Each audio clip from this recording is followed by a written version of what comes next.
Good evening, folks. This is vk3sl, and welcome to our late night test transmission on 160 metres and also UHF and also streaming online. Good evening, Steve. And hello to you, Frank. How are you? I'm fine, thank you. That's good. Did you have a good evening? Yes, quiet. We just went to a restaurant. Nice. Ate too much. Didn't drink much. Okay. Oh, it sounds like a very enjoyable. Yeah, enjoyable evening. And the kids and yeah. They were away last week when we had our first celebration on the day. Okay. And so now that they're back, yes, we did it again. Oh, terrific. Yeah, nice thing to do, and many happy returns. I haven't even got my cello here. I can bring it out on Sunday. Right. And yes, so happy birthday. For last week, last Friday, wasn't it? Last Friday? It was before the long weekend. Yeah, yes, and that's right. You mentioned before it's St. Patrick's Day, and I have to. We'll have to find something to fit the bill tonight. Be a bit green and Irish. Yeah, I have some reels here somewhere. I wonder if I can dig those up. That could be fun. Well, yeah, that sounds good. Well, so what have you been up to? Oh well, last week we were at the beach. Last week, yeah, we have the opportunity to stay at a beach house which belongs to a friend, and so we were out there, and yeah, it was really very relaxing weekend actually. And you swim? Yes, lots of swimming. I always go in the water if I can. I like it too. Yes, a bit of a water baby. And lots of canoeing. We put the canoe down. Well, that's fun. Yeah, so plenty of rowing. And yeah, it's a beautiful inlet there at Inverloch, and that's what we tried to do, a bit of recreational canoeing. So yeah, it was fun. And there's lots of downtime. You know, it's sort of quite needed here, because I think there's a few intense dynamics in this household which we need to sort of offset.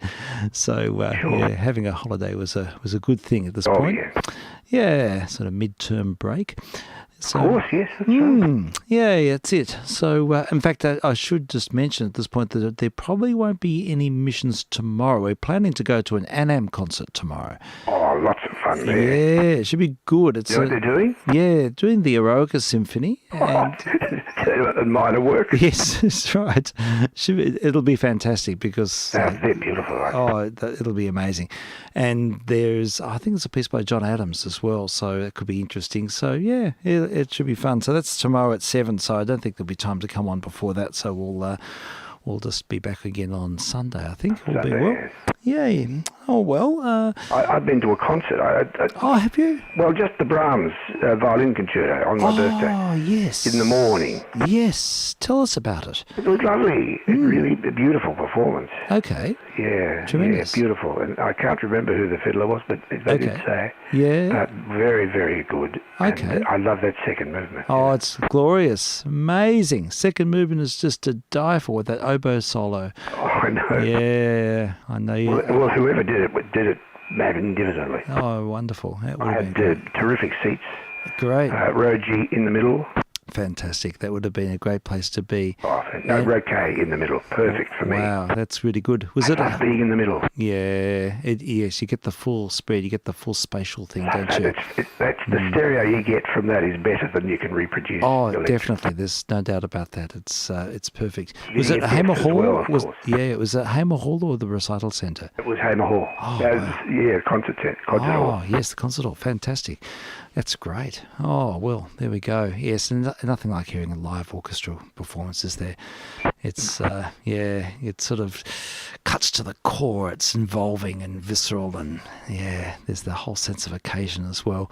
And then I went to a play on Wednesday. Okay. What was that? It was called Prima Facie. Okay. Which means at first glance it's a legal expression. Yes. Okay. Was it a legally based play? Yeah, it was about I could say it was a barrister who was a woman who got a reputation for successfully defending men charged with rape, and who herself got raped. Oh my gosh! And complained, and there was a trial over that. Oh my goodness me! So it was looking at the whole, or not the whole, but many of the issues that arise around that sort of area. Yeah, sure. Well, that's it's quite a powerful subject in that. Very powerful, very emotive, and people's feelings run high. Yeah. One has to be. Oh God, yes. tread warily. Yeah, definitely. And was it well done? Yes, when I say it was a play, it was a monologue by the woman. Wow, fantastic! It was amazing. Would it be? She was terrific. Wow. The play itself was good without being great. Yeah. It's an extraordinarily difficult subject, Mm. and you can't really you can't really get far into it in 90 minutes. Yeah. I can't imagine anything more vulnerable than presenting a monologue. On Nor can stage. I. You're just out there naked, as it were. Absolutely. And it's down to you, and if anything goes wrong, it's your fault. That's it. Exactly. You're just there. There's no recourse. Oh, it's just like a solo instrumentalist, though, isn't it? I suppose so. That's the only other analogy, really. Yes. I mean, many soloists will have an accompany or an associate artist or an orchestra or someone else to to bounce off. You don't get many people just playing a whole long hour-long solo, do you? That's it. Exactly. You don't hear us. That sort of thing.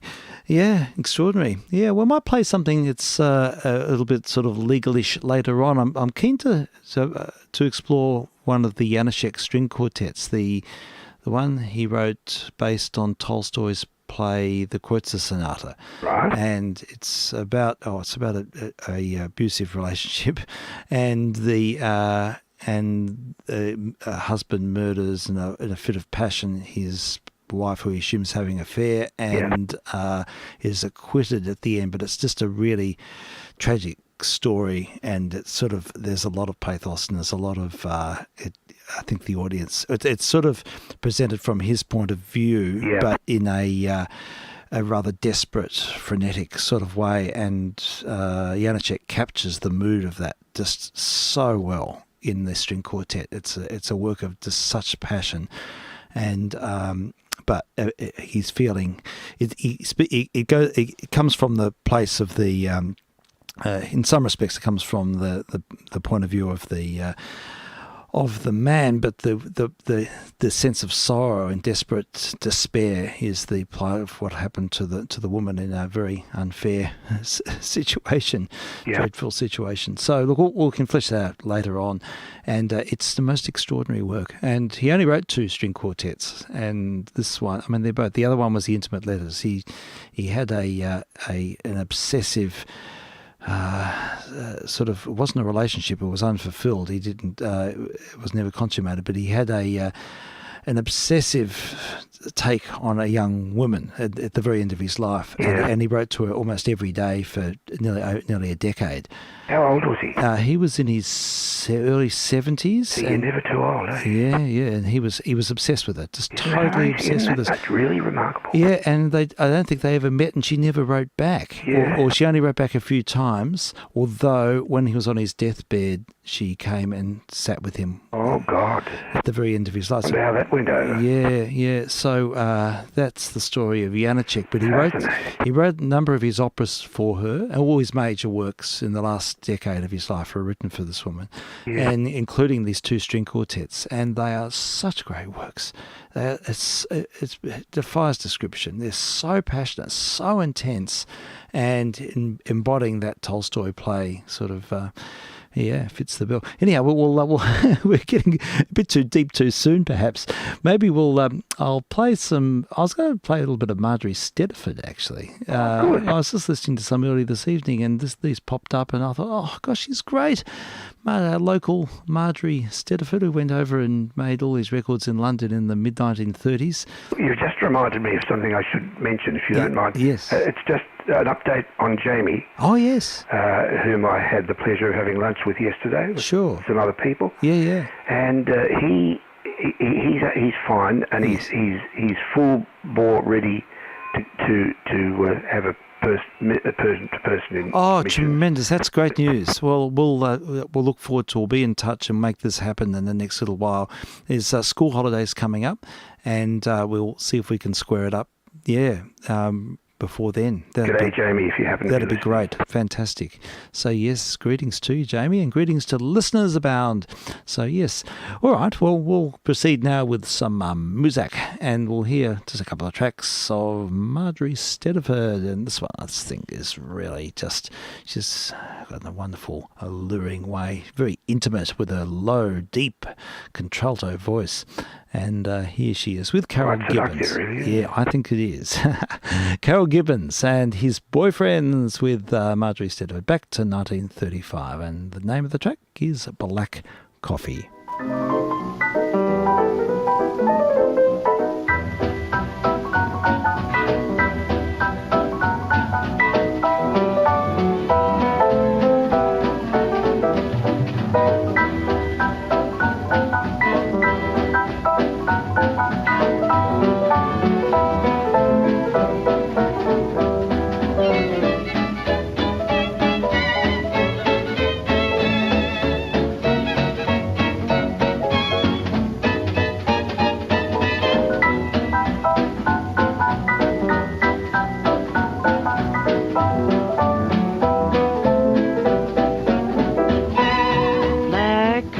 I'm in trouble, black coffee, I see double, ooh, ooh, ooh, how am I gonna get home?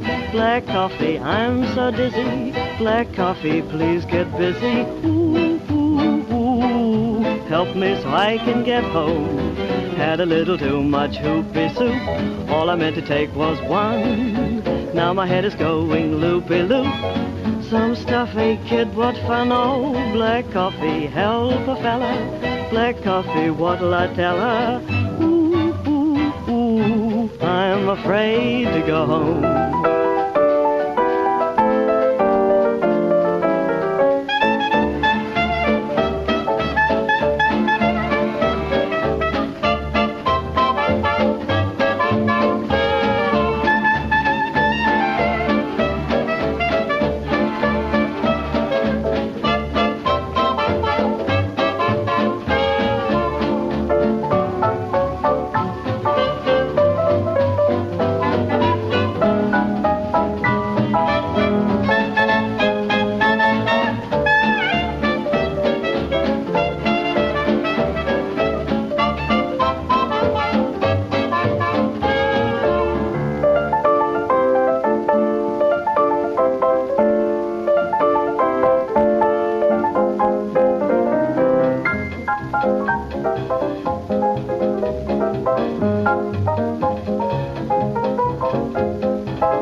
There we have it, Marjorie Stediford, and with Carol Gibbons back in 1935.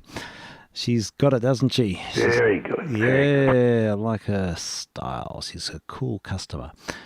There's a few others here. There's a beautiful rendition of Body and Soul, which came up on the list, and this was one of the tracks that Bill Armstrong put out a few years ago. Oh, okay. At the recommendation of Barry Humphries, and he loves this sort of music. He does, and this is I don't know what the source material is here, but it may come from it might actually come from a later performance made in Australia, because it's very, very crisp. And it's either pressed on vinyl or maybe Carol even Gibbons tape. and his boyfriend? Well, I don't think this one is. But look, we'll have a listen and just listen to how immediate and how intimate. Before, I should just say that I'm vk3sl and I'm on 2 meters. Yes, crossband. Testing. Yeah, vk3sl. test missions on 160 and on UHF and crossband duplex. Yeah, all right. We'll have a listen now to Body and Soul with Marjorie Stediford.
My heart is sad and lonely.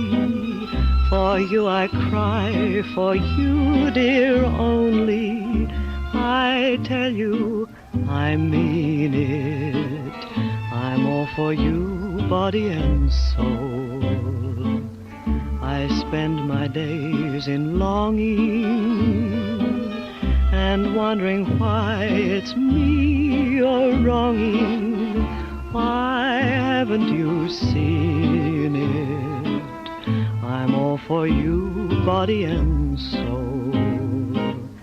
I can't believe it, it's hard to conceive it, that you'd turn away romance. Are you pretending? Don't say it's the ending. I wish I could have one more chance to prove, dear, my life a hell you're making. You know I'm yours for just the taking. I'd gladly surrender myself to you, body and soul.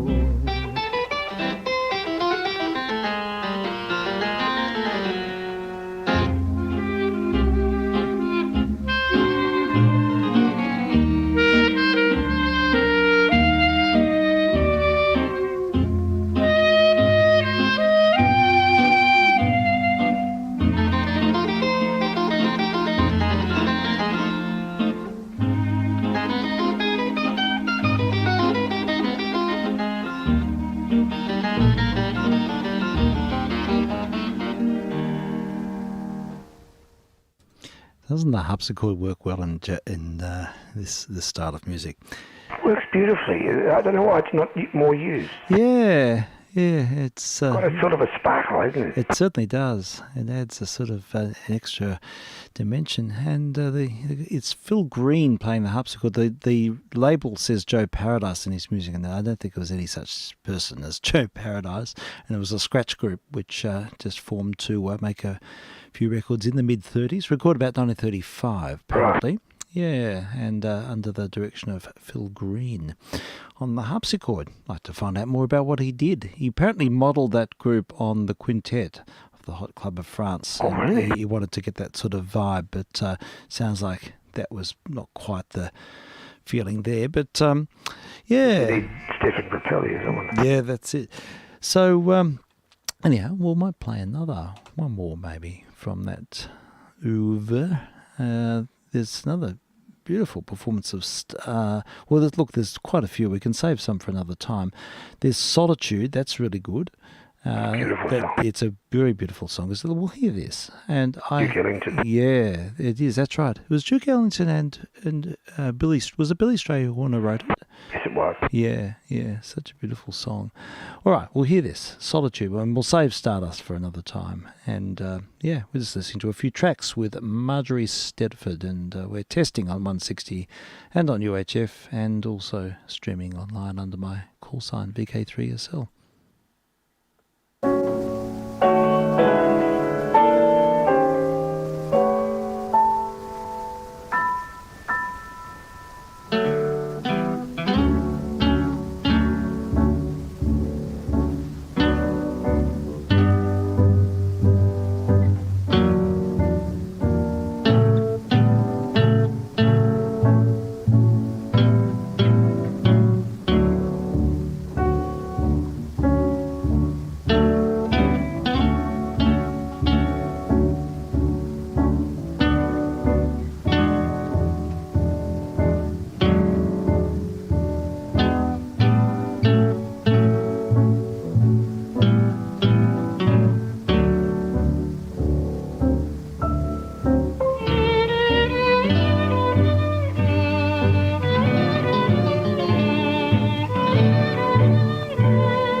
that never die.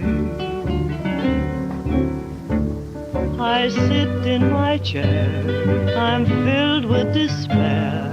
There's no one could be so sad. With gloom everywhere, I sit and I stare. I know that I'll soon go mad in my solitude. I'm praying, dear Lord above, bring back my love.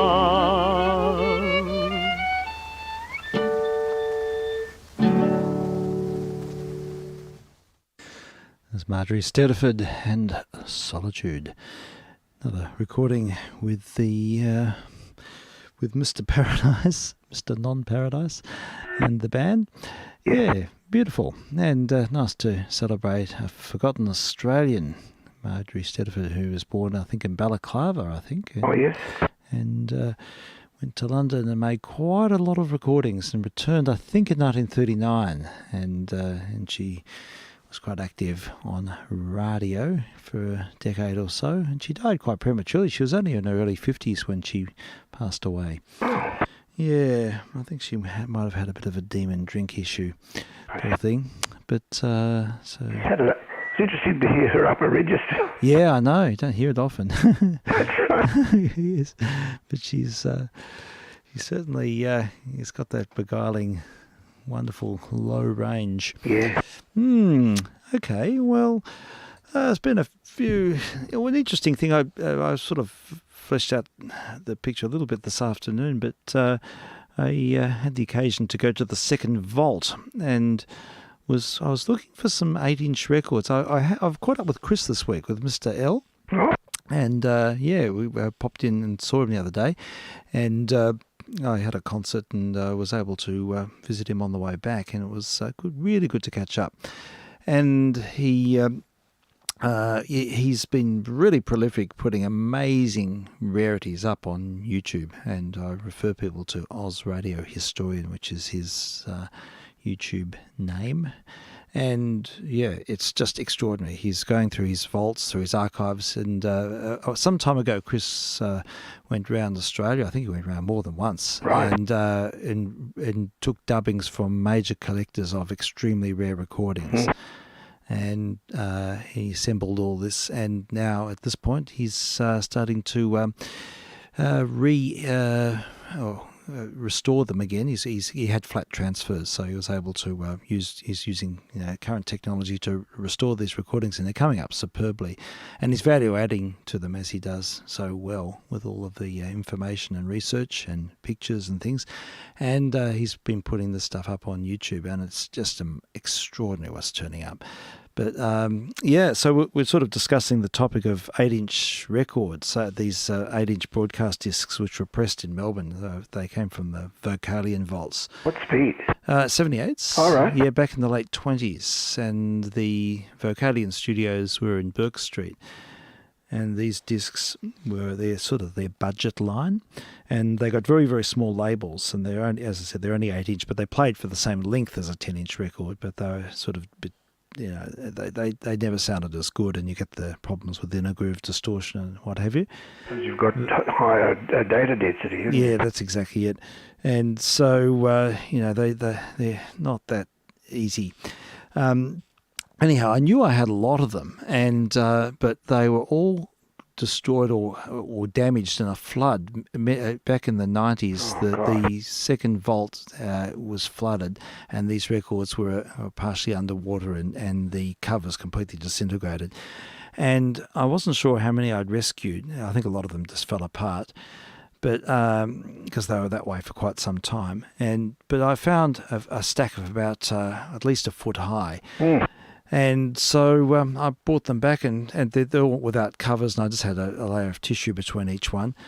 And I'd quite forgotten that I had them. And it was only when Chris mentioned it, and because he's looking for anything with that may have been pressed in Melbourne. And I found I think I found about 20 discs of Jack O'Hagan and various things, which are, sort of mildly significant. It's probably not the sort of stuff that's historic. Yeah. And but also a lot of stuff from overseas and overseas bands that recorded on these 8-inch records. And amongst them all, there's quite a few discs that I brought back from London when I had a few trips in the 90s, and I late 80s or early 90s, and I took the these are quite easy to transport because they're smaller, and I bought quite a lot of what are they, Eclipse records. Eclipse was I think a product of the Crystallite company. Imperial Records was another label they had, and they were sort of a second tier label, budget label, but they did record a lot of variety and vaudeville and stuff like that. And there's stacks of them here. There's whole heaps and heaps. So in this big pile of 8-inch records. So anyhow, we did make some sense of the Vocadian ones, which was good. Oh, great. But amongst them is a number of Eclipse records. And one in particular I'm keen to play. It's a variety disc, and I really don't. It's not musically. It's not that interesting, but the title is very interesting. It's called Television.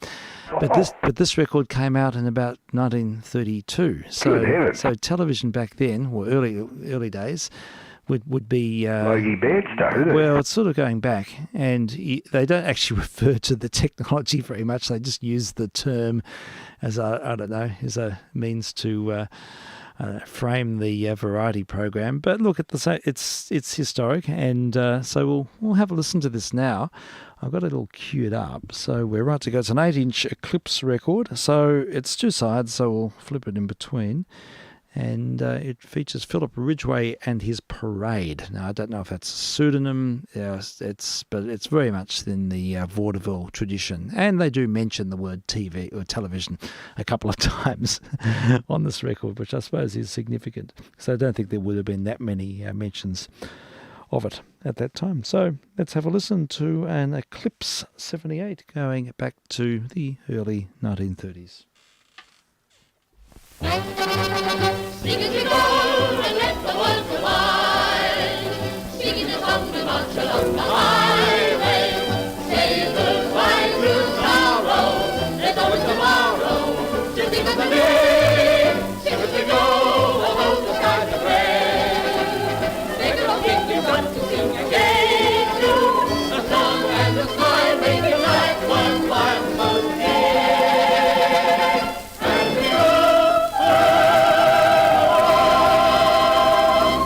Boys and girls, I promised you would all see television today, didn't I? Yes, Phil. Right, now draw your chairs up and look. I always wanted to see things. White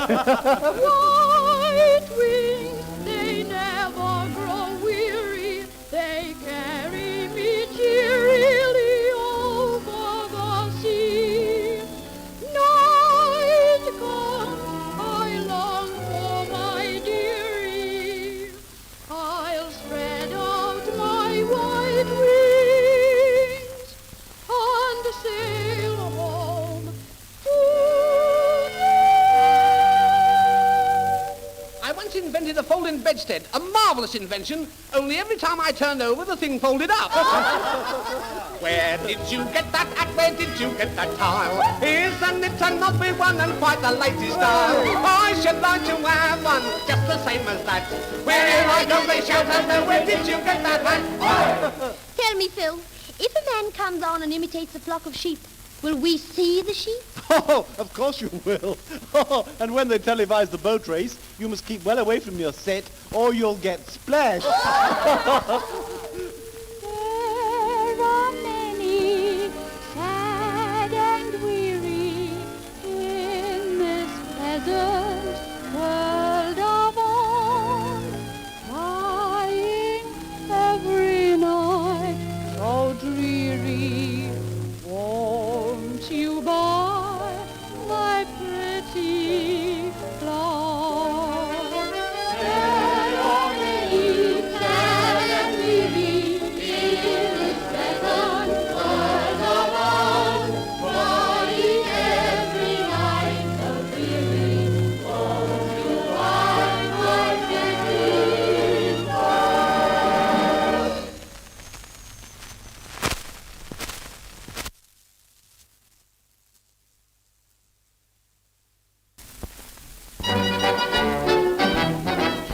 anybody here seen Kelly? K-E-double-L-Y. Has anybody here seen Kelly? Find him if you can. He's as bad as old Antonio. Left me on my own, Neo. Has anybody here seen Kelly? Kelly from the Isle of Man. I liked her, but there's room for improvement. Oh, what more do you want? Perhaps you'd like the girl to step into the room and kiss you. No, but if I like a girl at the theatre, I can wait for her at the stage door and tell her how good she is. But what can I do in this case? Oh, I'm afraid you'll have to wait and television. Two little girls in blue, lad. Two little girls in blue. We were sisters, they were brothers, and learned to love the two. And one little girl in blue, lad, she won your father's heart. Became your mother, I married the other, but now we have drifted apart. Well, I think television ought to be stopped. Oh, that's quite easy. All you have to do is turn the knob. Good night, dear, good night. In your eyes, shining bright, there's a light that whispers you love me true in the way I do. Good night, dear, good night. I just hate to have you leave my side until we meet again, my sweet. Good night, good night, good night. Good night, dear, good night. In your eyes, shining bright, there's a light that whispers you love me true in the way I do. Good night, dear, good night. I just hate to have you leave my sight. Until we meet again, my sweet. Good night, Good night. good night. He had Philip Ridgway and his parade on an Eclipse 78, a bit of a rarity. It's a record I bought back on my lap on the plane coming back from Britain. Very good. And yeah, an interesting one, especially with the little references Television there. reference, Yeah, and I'm just wondering if that was actually Florrie Ford singing, if has anyone there seen Kelly. Had a strong voice. Could be. It sounded like her. So I'm just trying to remember. I have heard her. yeah, and she was singing. She was doing right up until the late 30s. In fact, I think she was even singing for the troops at the beginning of the war, and she died on stage, I think. Did she? Yeah, Florrie Ford. She had a very long Florrie career. Ford, yes. She was She was born a in bit of a household word, wasn't she? Yeah, she was, and she was born in Fitzroy. Yeah. And yeah, a local girl, and. So yeah, it's another interest. So I'm only guessing there. I really have no authority on that. But it sounded like her. Yeah. She was certainly very active in her time, wasn't she? Yeah, she was. She was huge. Yeah, she was huge in various ways, physically and to huge output as well. Okay, well, look, I'll play one of these Australian 8-inch records. This one is a recording of Jack O'Hagan, baritone with orchestra. I'd love to know who the orchestra is. Probably the Rex Cabaret or something. Yep. And but it is significant. It's recorded locally in Burke Street, upstairs in the Sunraysia building, I think it is. So it's right up near Spencer Street Station on the top floor. So what was the label? Vocalion. Oh, sorry, you said that. Sorry. Yeah, and this is the budget Vocalion broadcast discs there, just the 8-inch records. And and as you say, the grooves have already packed in with the small labels, so they do distort a bit. But Well, they're made of the same stuff. yeah, they're shellac and shellac. I mean shellac.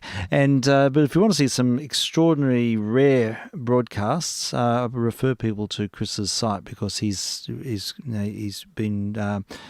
He's found the creme of the creme, including test pressings and things, and he's been putting them up on the tube. So that's good news Yeah, all right. Well, here, Jack O'Hagan, Mr. 3AW, and in his earlier days, when this is back in about 1928, so he's a pretty young man here, and artistically it's not brilliant, but it is local fare, and it's significant in that sense. So here we go. We'll put some filtering on this one, I think, because it is fairly worn. They didn't last that well. I'm vk3sl. And vk3jr.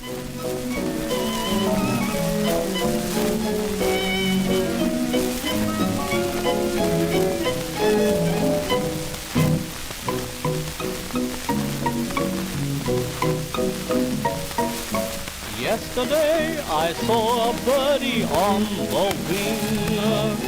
When they're on the wing, how they can fly. There was just one place I knew that the bird was flying to, and it told me what to do.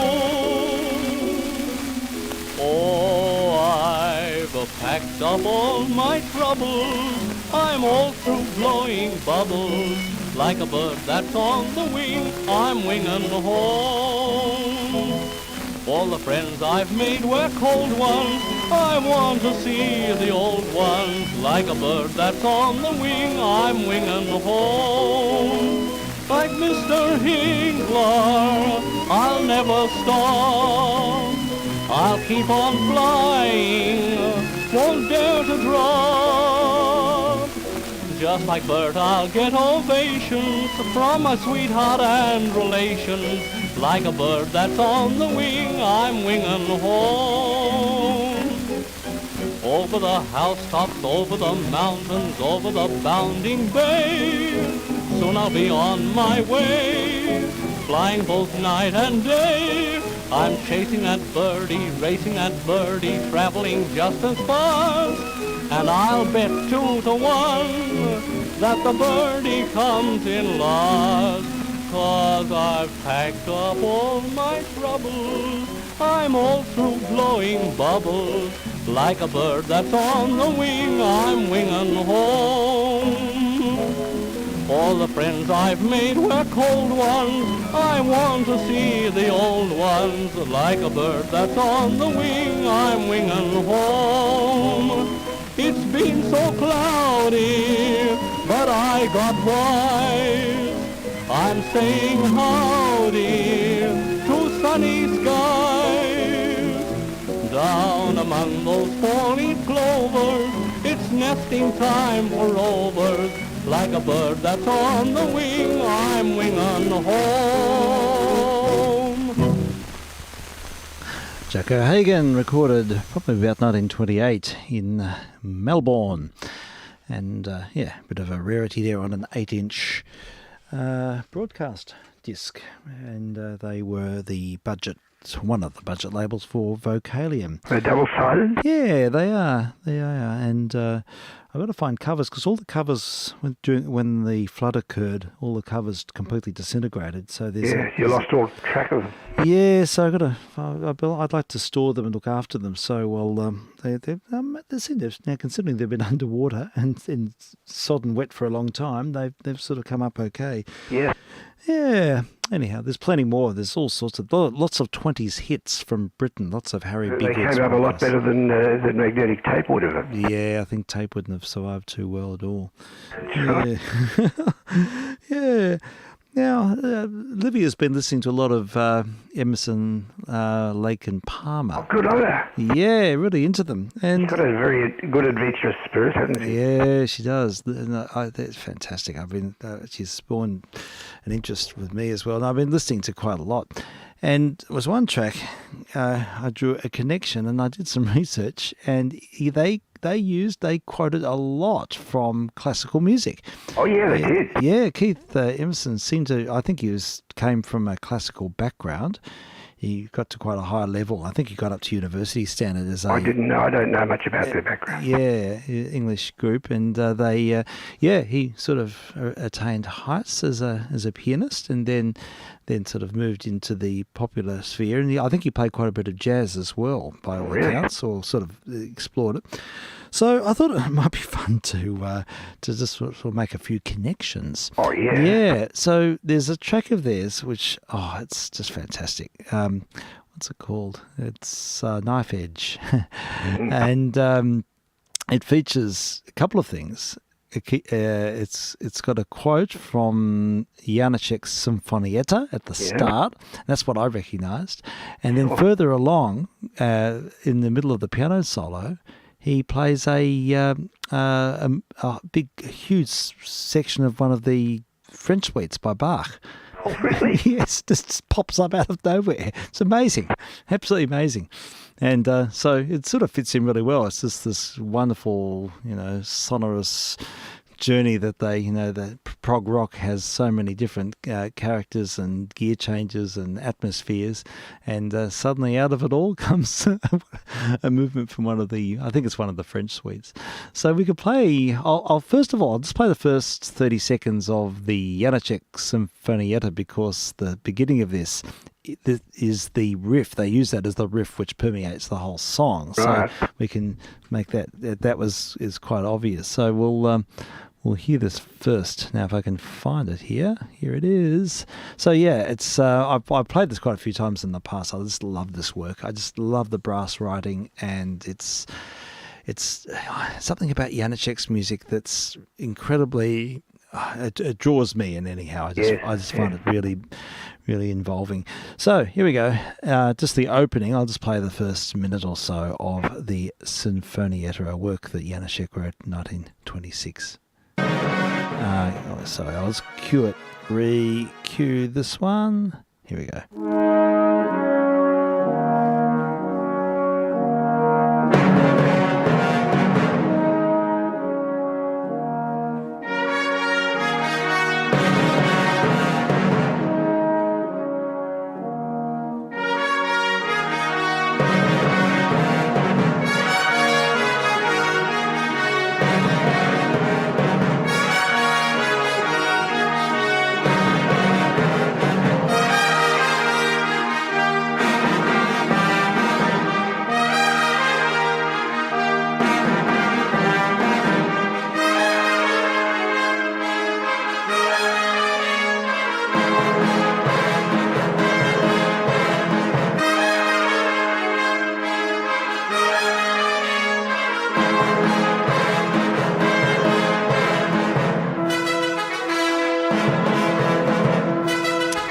Okay, we'll do a fade-o-matic there, and that's a work that might be known to listeners, and the brass fanfare at the beginning of Janacek's Sinfonietta. Now, we'll have a listen to Emerson, Lake and Palmer in 1970, and the name of this track is Knife Edge, and yes, I've established it is first French suite in D minor that's quoted in the further down, about 5 minutes in. It goes about 7 minutes, but my goodness, it's a fantastic track. It's really, really excellent prog rock at its best. Yeah, they were leaders at the cutting edge people. Yeah. In their day. Yes, and interesting that they kept reforming, and they were performing right up until fairly recently. And tragically, Keith Emerson took his own life a few years ago. I didn't know that. Yeah, really sad. And then shortly after, I think is it Greg Lake, isn't it? Yes, I think he passed away from cancer, and Carl Palmer's the only remaining member of the group, but they're very dynamic and just incredible imagination. Emerson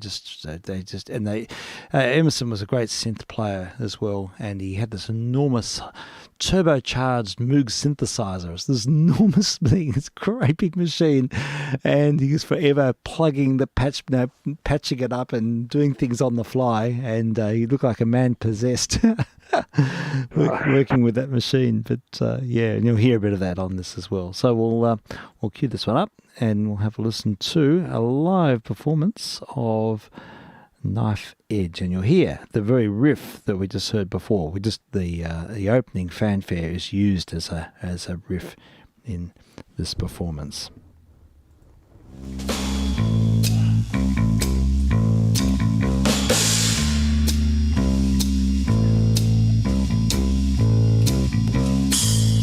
Just a step, cried the sad man. Take a look down at the madman. Theater kings on silver wings fly beyond reason. From the flight of the seagull come the spread claws of the eagle. Only fear breaks the silence as we all kneel, pray for guidance.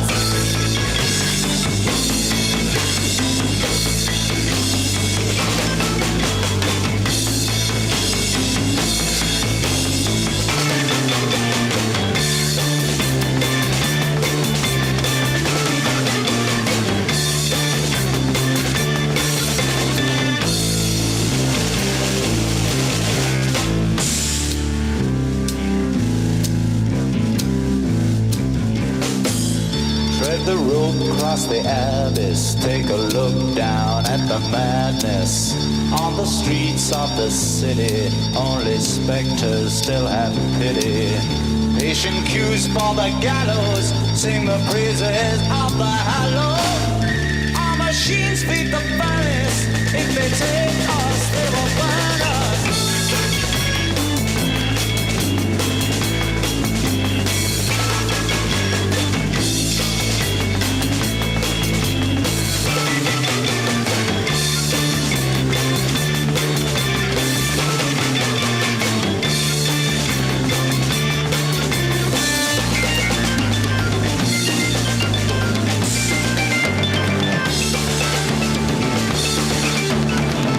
We'll use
live performance of a Knife Edge with Emerson, Lake and Palmer. How about that? 1970.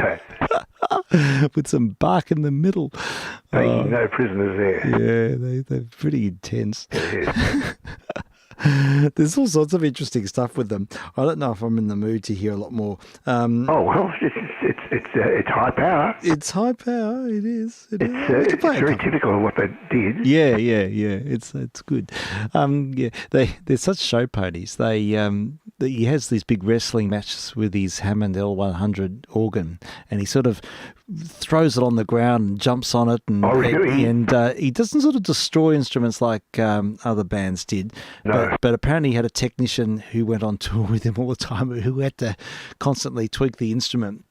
And they had a sort of a hardened instrument that could be sort of used as a knocked around, used as a stage prop. But he used to jam knives into it to keep the keys down. But it was all sort of theatrics. And even there at the end, he sort of jumped over it, did a hurdle over it, and then sort of dropped it on himself and sort of went through this big theatrical sort of moment of I don't know, manic indulgence or something. Yeah, that's probably it. As they did. But at one point he was playing a keyboard with each hand on different sides of him, on each to his left and to his right. Oh, God. Extraordinary. I mean, he's just, he often played backwards as well. He's just one of these people who could do all of it. I'll play a little bit more. There's some more of him playing Bach here. Yeah, here we go. Keith Emerson plays Bach backwards on his Hammond organ. It only goes for a couple of minutes. I think it cuts to the chase from a more extended something. But let's have a listen to some more Keith Emerson back in the 70s. I should say Emerson, Lake and Palmer.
Oh, it suddenly cuts off. I was really getting into that then. Oh, yeah. Yeah, that He was. involves you. Yeah, it was Keith Emerson having a wrestle with his Hammond L100, and with some barking. He played some of that bark backwards. He was behind the instrument playing it backwards there for a moment, and I think that was Brandenburg 5, wasn't it? He was quoting from the harpsichord solo. It was. I think there's a movement in the art of fugue that can be played equally well backwards. Oh, really? He wrote it that way. It's amazing, isn't it? It's amazing. Yeah, it is. Mozart also, he wrote a canon in verses, didn't he? I think he wrote a couple of things. Many years ago, I had students play it where you just turn the music upside down, and then it works in harmony. He was capable of writing that counterpoint. Yeah. He was intrigued by it. I think Johann Christian got him interested in it. I think you're right. Very good friends. Yeah, it's interesting, isn't it? Be good to find out more about. I wonder if there are letters that survive. Yes, I know. I wonder. Yeah. Anyhow, we've had a little dose of Emerson, Lake, and Palmer. There are some interesting ones. They did a version of Blue Rondo a la Turk, which is instead of 9/8 time, they did it in 4/4. So they changed it. They sort of just.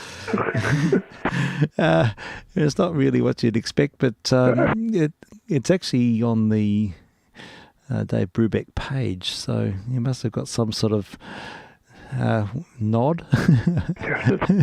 Here we go. Emerson, Lake and Palmer play Brubeck on a Hammond L100. Oh, okay. So we'll hear this. Well, I think Brubeck brought out a version of it in 4/4. Okay. Oh, right. Did he? Okay. Oh, he played some of it in 4/4. Okay. Sure. See if I can get some more information about this.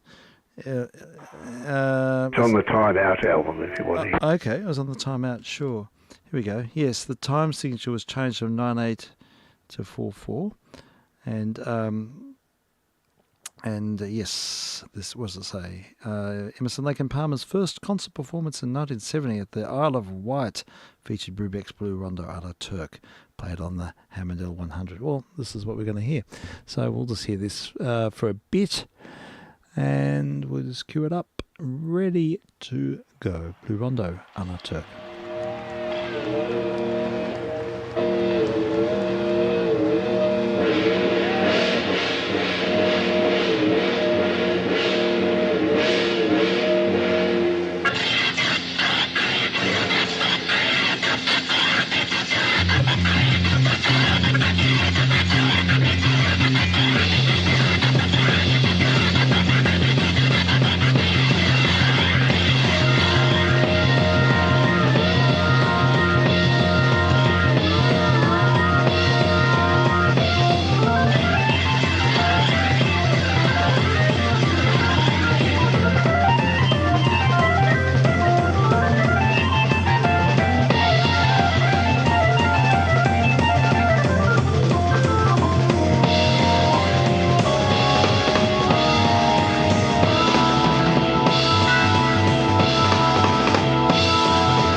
gets crazier and crazier and crazier as he wrestles with these L100, sticking knives into it, jumping on top of it, and a lot of theatrics there from Keith Emerson, from Emerson, Lake and Palmer. It's all just theatre, because I've seen interviews with him and he's quite normal. But he just had this crazy sort of wrestle with the instrument stage demeanour.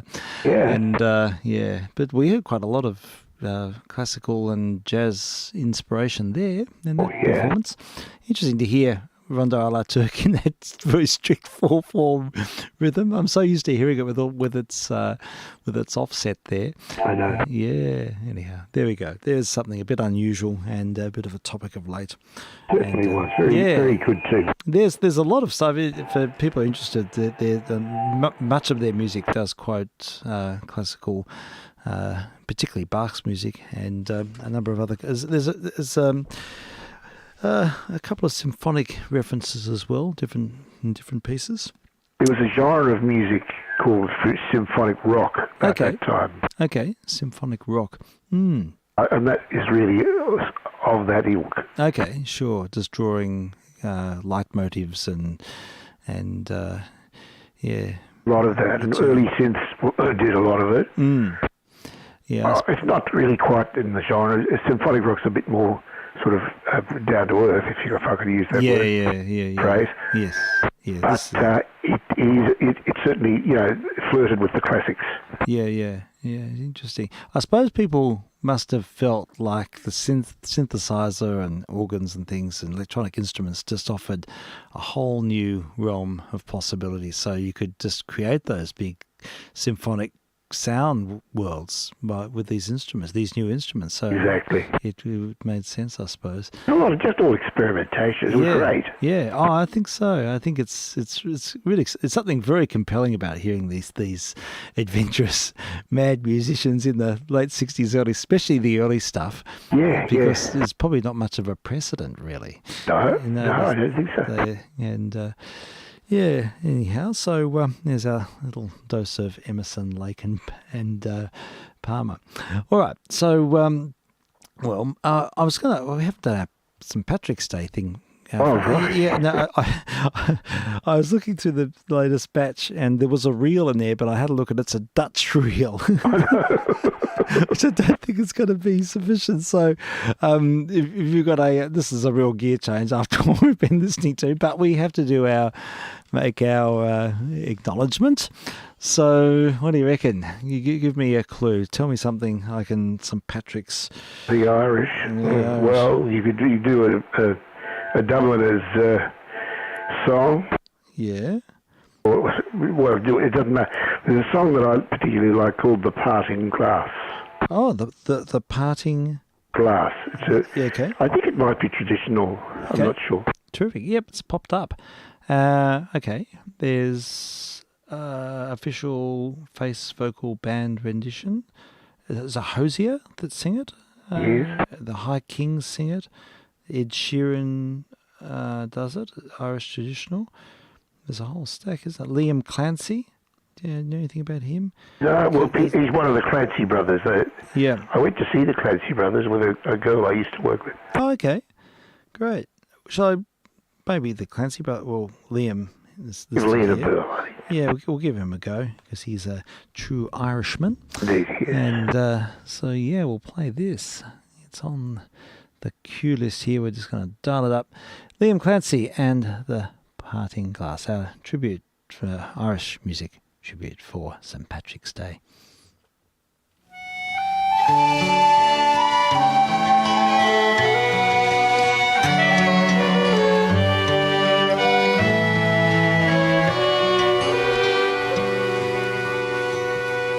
Oh, the money that e'er I spend it in good company, and all the harm that e'er I've done, alas, it was to none but me. And all I've done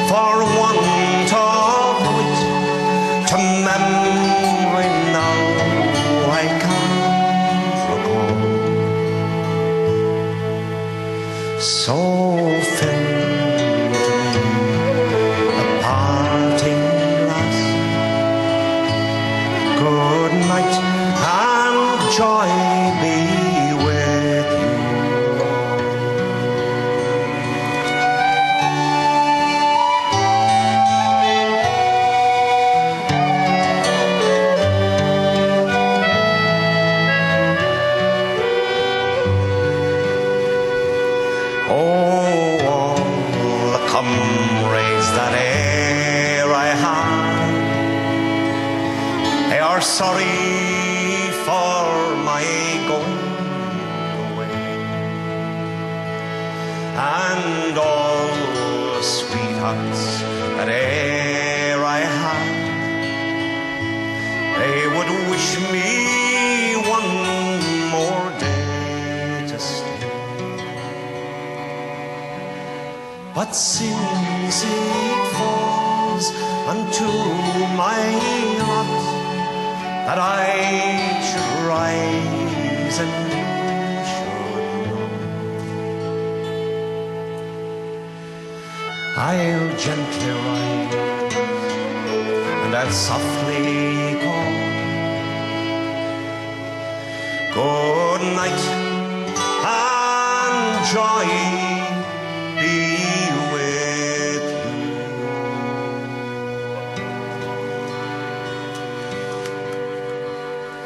Good night. God bless. Safe home.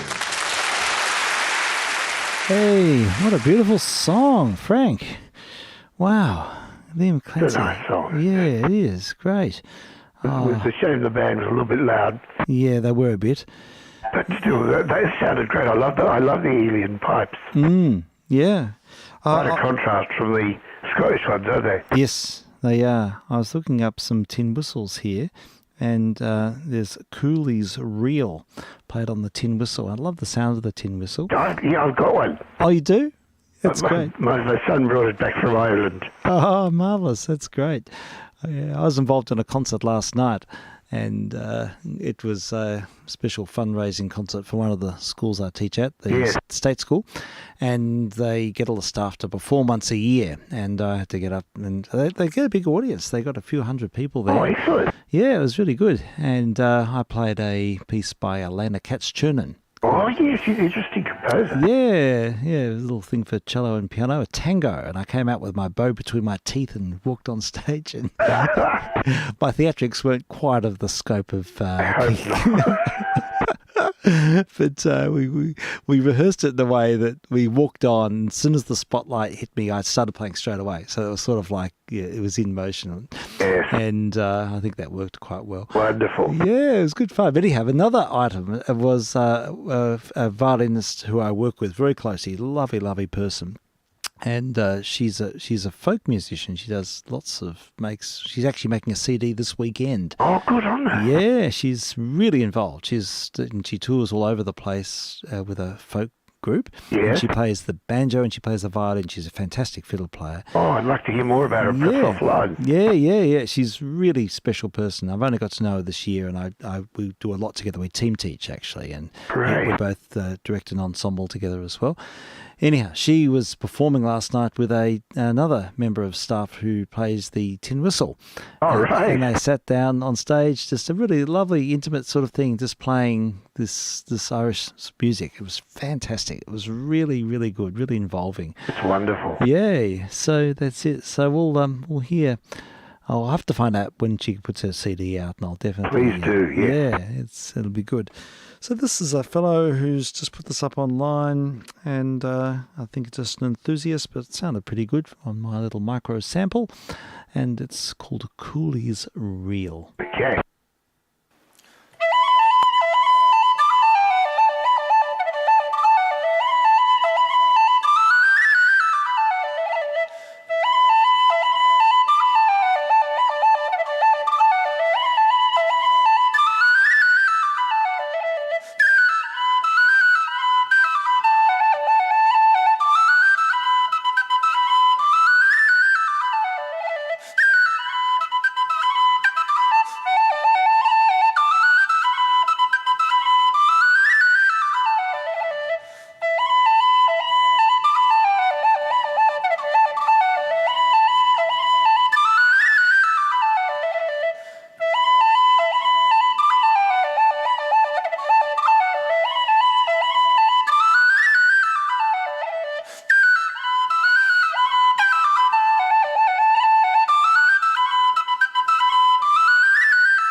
Oh, love the inflections. It's Really really... shading, isn't there? There is all that micro-intonational Yeah, stuff. that's right. And so much can be done by just having a different finger pressure and being able to sort of allow air to enter or a bit of leakage. A lot of subtlety actually in there. There is, yeah. And, Folk music is not always really subtle, but that it kind of is. I think so. I agree. Yeah, this is just a chap called Tagora, his name, and he's just a YouTube, came up when I did a search on reels and tin whistles. Really good. Yeah, he's great. Another one here called Morrison's Jig. Might play that. It's another shorty. He's 6'8", I guess. Yeah. So, yeah, I expect it would be if it's a jig. Yeah. Yeah, jigs are usually in compound time. Here we go. Morrison's Jig on the tin whistle.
Wow, there we have Morrison's Jig, and it's delightful stuff. Nice to hear. There you are. We'll have to have more folk music, I think. Well, look, it's getting a little bit late, but I might just play a few snippets from this string quartet. Oh, yes, please. Yeah, by Leos Janáček, Czech composer, Moravian. I think he is from Brno. Anyhow, he was a major composer, knew Dvorak, and had Dvorak's support and sanctity. What's the word? Support and patronage and all of that.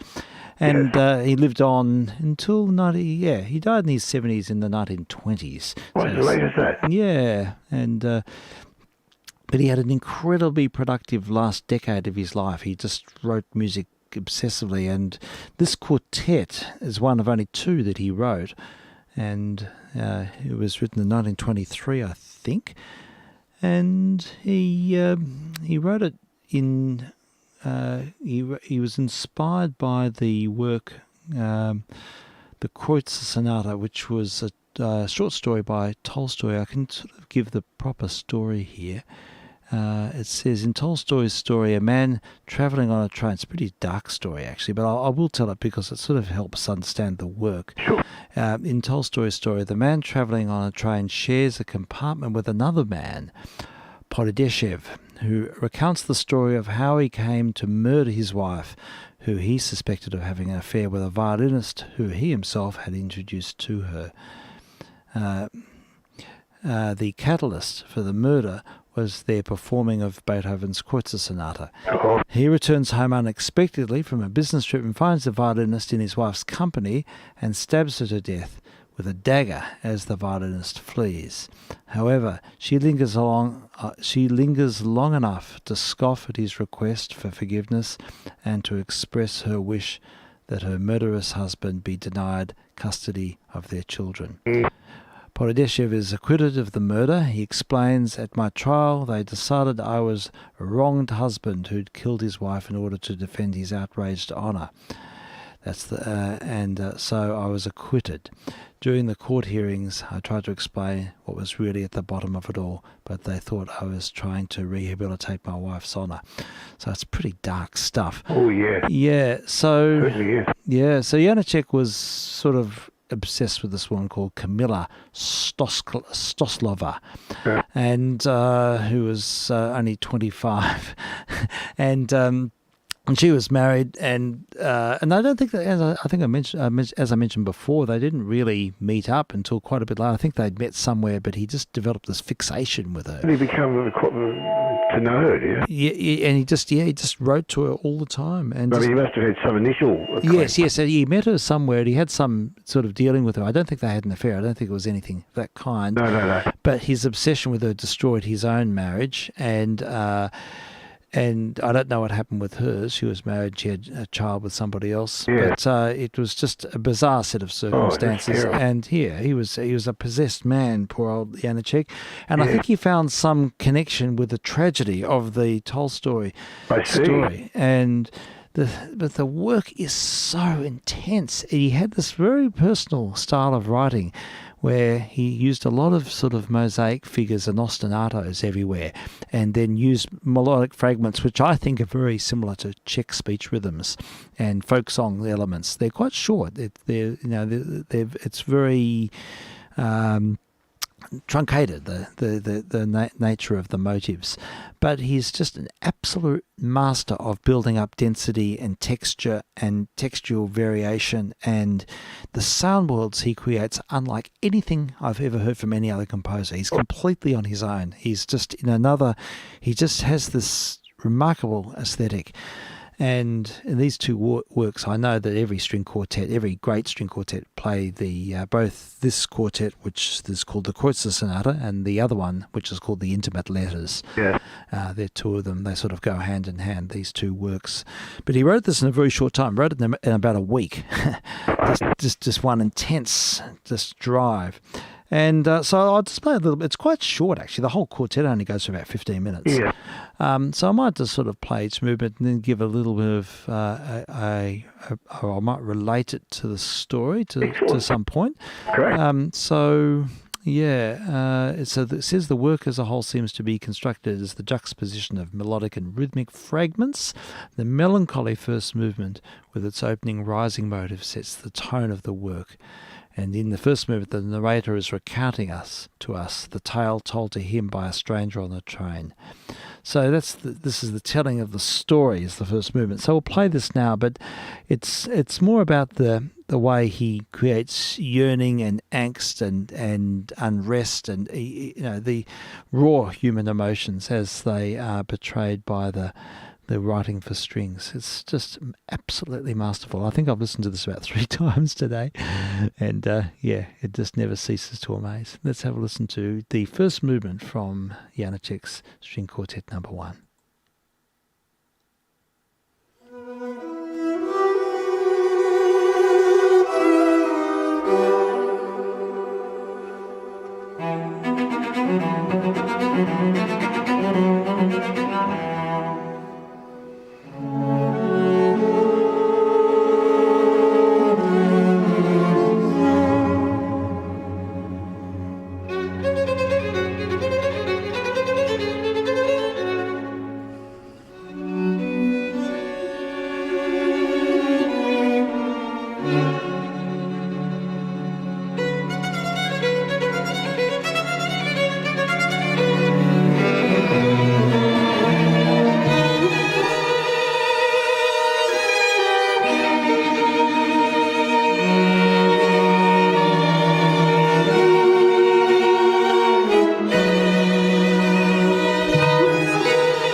That was the first movement from the first string quartet by Leos Janáček. Yeah. Yeah, I just find that sound world really enticing.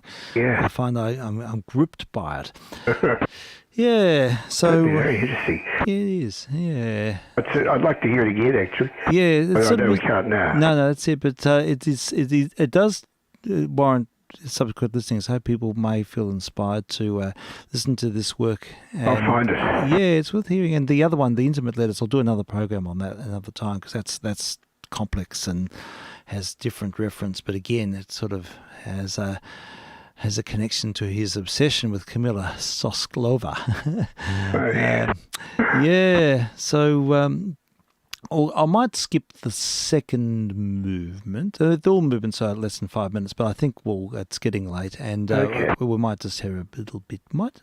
I might just jump to the last movement. All right. And it says here the second is a scherzo, a grim scherzo. It's composed of fragments, a polka-like theme, a tremolo. I'll play just the first bit of it actually, because it uses Ponticello really effectively and creates this wonderful shimmery sound world. It's amazing. So we'll hear a little bit of that, and I'll just play a minute of it, and then we'll just hear a bit of the others. The fourth movement is quite extraordinary. So, but yeah, here we go. Second movement of the Kreutzer Sonata Quartet.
There's a fragment of the second movement. You can hear the icy Ponticello effects there. Yes, it was very, very gripping, isn't it? It is, yeah. It's and it's sort of like a very lovely, slightly sardonic polka there.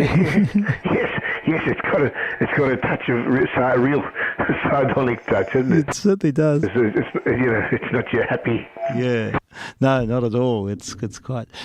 It's a little chilling, isn't it? It is. It is. The third movement is the one that's considered to be more it reflects the manic state of the jealous husband, and it's supposed to be sort of from his perspective. So it's got things like obsessive repetitions and things that reflect his state of mind. How he is, he's all in total turmoil. Yeah, that's it. So we'll hear just a little of that. You get a sense of this portrayal.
And we'll fade at that point and go through another 4 or 5 minutes. Right. And that's the third movement, con moto vivace andante. It sort of moves between different tempos. Yeah. But you can hear that scrambling, that sort of... That's a big move. Yeah, those incessant sort of bursts of sort of, I don't know, scrambled, manic state of mind. Now, the last movement is unbelievably passionate, and he even writes on the score, like in tears. He writes on the first violin. And it has this, before the end, some of the most extraordinary writing I've ever heard. It suddenly sort of changes meter, and you get this sort of offset, and it's just like desperate despair. And I think it reflects just the tragedy of the woman's plight. I think that's the way it's perceived. Yes. And it's worth hearing this whole movement. It's quite short. It doesn't go long. And it'll wind it. But I think, it's extraordinary work. And I had a few people away today in lessons, so I sat down and listened to this. And I thought it was just... incredible. All right. Certainly very moving music. Yeah, it is. It is. And I think this is really well played too. What's the name of the quartet? They are the Prazak, P-R-A-Z-A-K. They're quite a young Czech quartet, but they play with great energy, and the ostinatos sort of move and transmute. It's beautifully formed, and I think you'd almost need to speak the language to be able to play this music really well, I think. There's something so personal and so quintessentially Czech about it. But, let's have a listen. See what you think of this last movement. Right. Con moto.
And so it ends.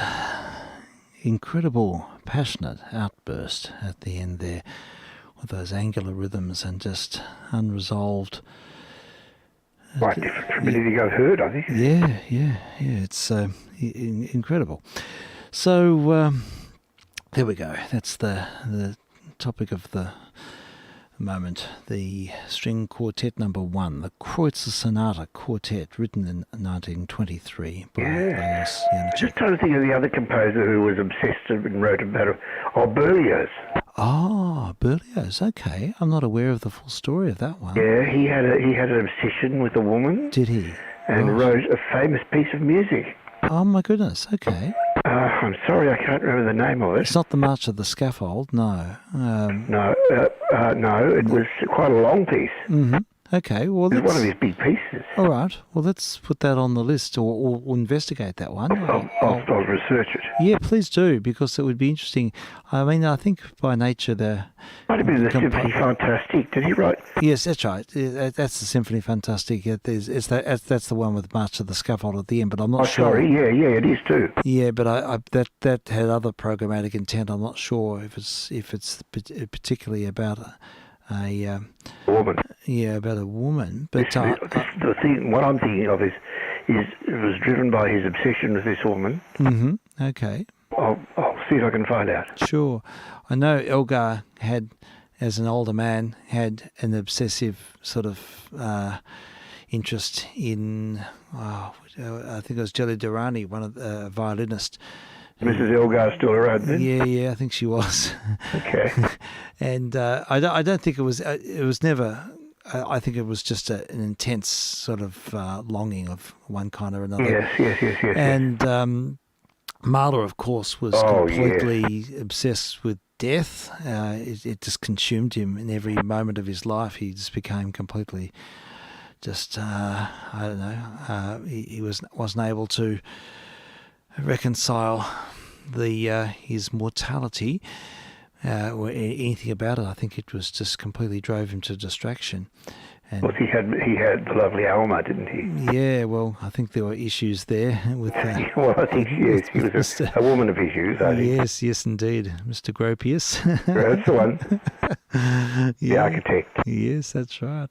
No, sorry, I'm leading us off the track. That's another story, though. It's interesting. Yeah. So anyhow, yeah. Well. Yeah, I sort of feel sad for Janáček. He must have been someone who just had a youthful zeal of one kind or another, and of many kinds perhaps. And I mean, it certainly came out in his music, but a lot of his music is very despairing, and incredibly intense. Well, you see, he could have had bipolar or something like that. Look, very, very. Very possible, and to have those sort of manic episodes and write a work like we just heard in a week, is staggering. No, that's mania, isn't it? It is mania. It's an incredible achievement. I mean, there's so much in the score. It's just to write it out. It would have to be. It must have been in free flight of consciousness. You'd hardly gone to bed, I reckon. Yeah, I reckon you wouldn't, because it's just there's so many notes and so much complexity. It doesn't just happen. Amazing. It really is amazing. Yeah, so I thought it might be nice to just wind up with a piano work by Janáček. He wrote this piece called In the Mists. It's a piano cycle, and it was composed in 1912, it says here, some years after Janáček had suffered the death of his daughter Olga, and while his operas were still being rejected by the Prague opera houses. So it says all four movements are anchored in misty keys with 5 or 6 flats, characteristic of the cycle of the frequent changes of metre. So very atmospheric, impressionistic types of work. So I thought I'd just play the Molto Adagio. The second of these is a wind-up for today. And so we'll look forward to Sunday, back on board. Yes, I should be here. Yeah, and we've got quite a lot of European 78s here have landed on the doorstep. Excellent. And there's a bit of a story there which I'll flesh out later on. But Good.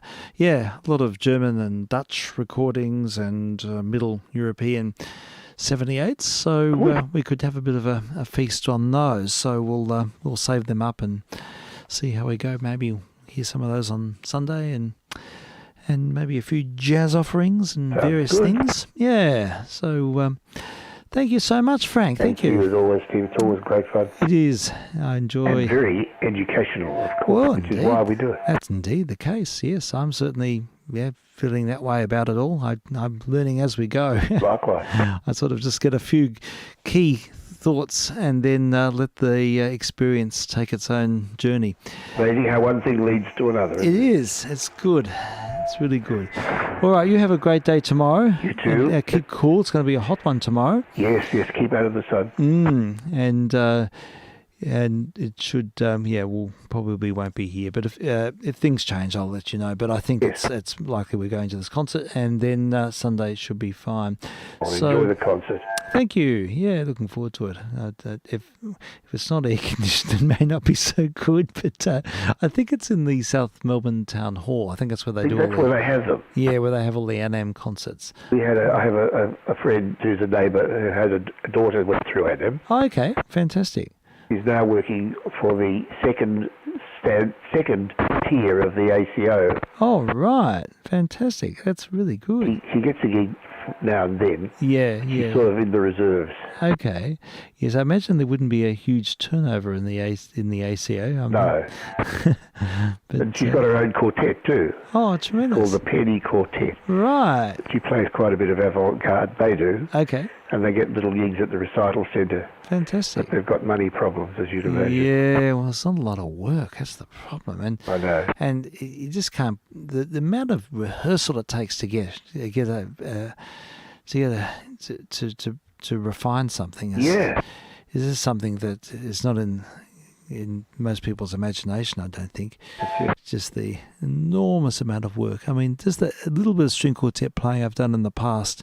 It's hundreds. It's just so many hours. Yeah.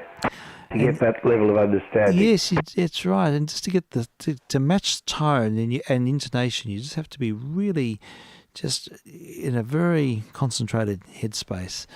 And, Have a very special relationship. That's right. And it requires enormous patience. And as soon as you crystallize an idea, you've got to consolidate the idea. So it takes an enormous amount of repetition, as to any practice. And so yes, there's a lot to it, and I feel for it, because I think that especially contemporary music, because it's so hard to get a handle on, basically you've just got to develop your muscle memory around it. That's right, and then there's the practical difficulty of attracting an audience with it. Well, that's right, and it must be dispiriting for a lot of people who really, find great meaning in that music and then find that there's not much of an audience for it. I know. Yeah. Young people seem to be her stock in trade. Yes. Fellow students, I imagine. Yeah, look, I'd say mostly it would be, because when there's not much melodic content, or when it doesn't address the fundamentals of Western music, in a linear way, when it departs from the basic conventions, it's much, much harder to gain access, I think. And so it's a difficult one. I really feel for it. I try and I don't naturally gravitate to contemporary music, but I try and I don't either. It's it. I've only heard a few 12-tone pieces that I've really warmed to. Yeah. All written by Alvan Berg. Yeah, I know. Well, he sort of wrote he wrote serial music in the late Romantic style. Yeah. But I don't know. I think, look, it's a difficult journey, and I think it takes many repeated listenings, and there's so much other music out there that it's trying to find a connection with the language of contemporary music is not an easy call. Yeah, but my heart extends to people who are doing that for a living. Not at all easy. Yeah. Anyway, Madeline, I did enjoy her and have experience, and she said it was great tuition. Yeah. They get celebrities going through. And, They do. all that sort of stuff. They do. It's a real immersion, and it's very well organised, and they pay the students. You basically get a sort of wage to study. Yeah, they do. Yeah, I mean, not a lot, but enough to pay rent, I suppose. That's it. But it's Henry's ambition to try and get in, but they only, one position every couple of years. It's hard. It's really difficult. You really only can get a position when someone else moves on. So there's a set number of places, and everyone haggles for those spots, but that's the way of things. Yay. All right then, Frank, great to catch up, and we'll see you on Sunday afternoon. You betcha. Back on board. Thank you. This is VK3JR signing with VK3SL, concluding the test transmission. Say good night to the listener. Indeed. Sorry about the feedies. No problems at all. And many thanks for tuning in, being a part of the event. Always good fun. Yeah, it's always enjoyable listening to Not good fun, music. but good educational. Yeah, that's right. And so we'll continue now with just a movement from the In the Mists piano cycle by Leos Janáček. So let him have the last word. We'll hear the Molto Adagio. I'm VK3SL, and we look forward to your company on Sunday.